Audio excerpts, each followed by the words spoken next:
first day I saw her, I knew she was the one. She stared in my eyes and smiled.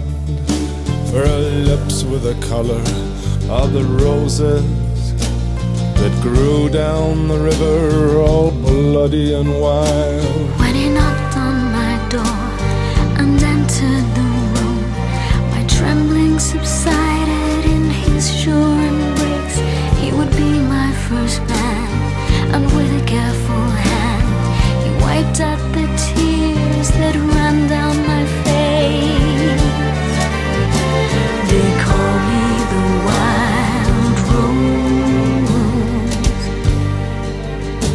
but my name was Eliza Day. Why they call me that I do not know, for my name was Eliza Day. On the third day he took me to the river. He showed me the roses and we kissed, and the last thing I heard was a muttered word as he knelt above me with a rock in his face. They call me the wild rose, but my name was Eliza Day. Why they call me it I do not know,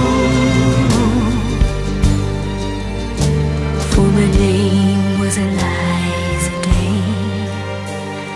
My name was Eliza Day, for my name was Eliza Day.